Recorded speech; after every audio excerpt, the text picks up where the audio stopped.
Whoa, it's been a while, hasn't it?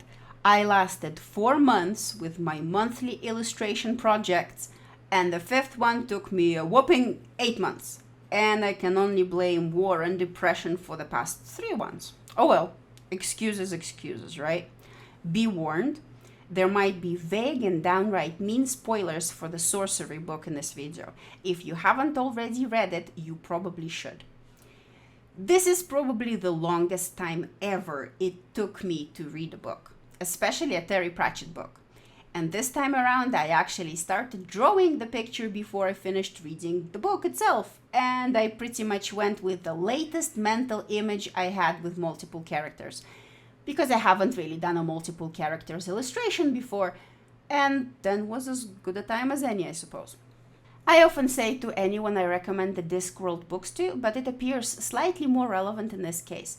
There often isn't much story at all, it's only really the journey that counts. We find out why it's a really bad idea for a wizard to have kids. Inevitable apocalypse in the form of a small boy with a helicopter daddy issue. Lots of random side characters who really don't matter at all, but their gruesome deaths mostly off-screen. Rincewind forced into a gash, which I had to Google because I thought it was pronounced differently, which it probably was by all the other characters, which was probably the running joke throughout the book that I didn't get because I only looked it up after I finished the book. I mean, thinking about it, for most of the book, Rincewind is trying to get as far away as possible from the Unseen University, where the sorcerer is doing big magic, only to then just turn right around and get back in there. Sure, he gets the wizard hat to the other side of the world for the big magic battle to happen across the continents and break everything in between. But the whole thing happens off screen as background noise for our heroes running away from it. And then they run to it.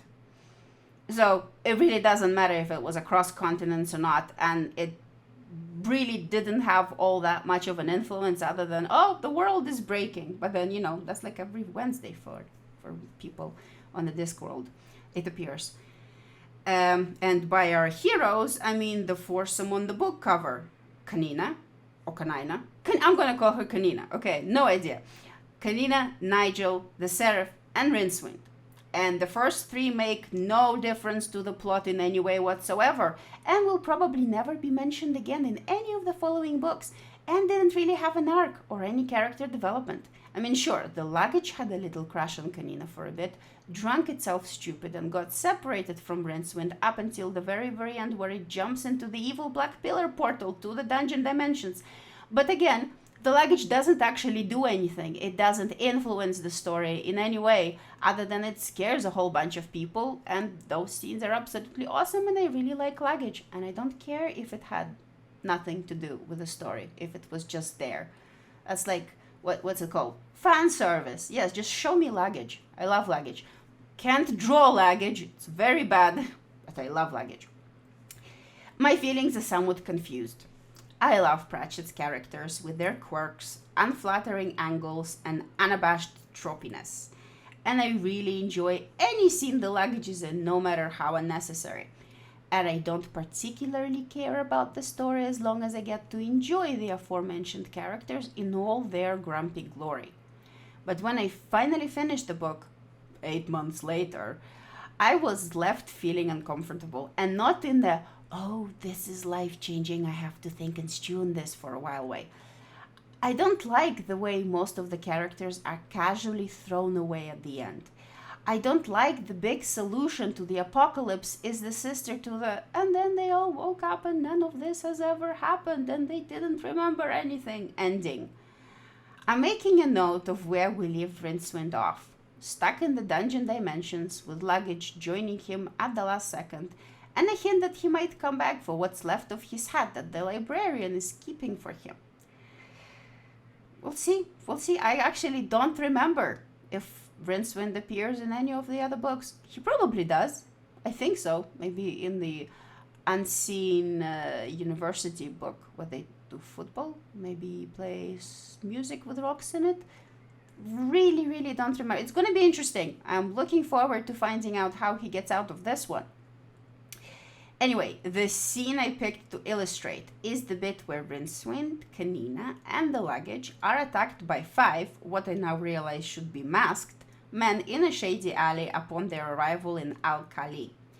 Kanina was just saying how it'll be great to meet the criminal element and be taken prisoner by then, because they're looking for someone who probably deals with the slave traders and whatnot. So she's somewhat content with the situation. She's happy, like, okay, here is the criminal element, great.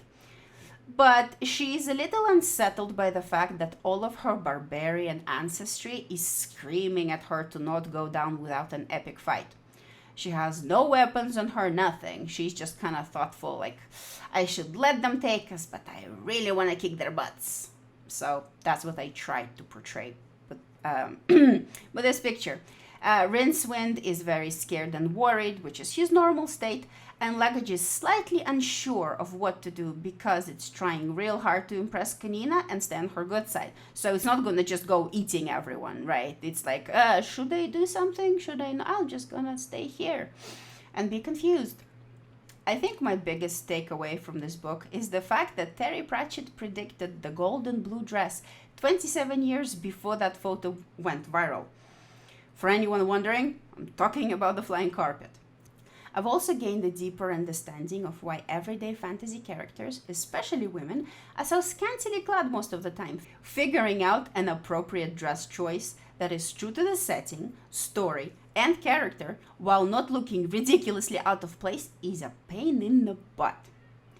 And I think that's all I have to say about this book and this picture. And sorry it took so long, but hey, I got it done and figured things out before the end of the year, so that's nice.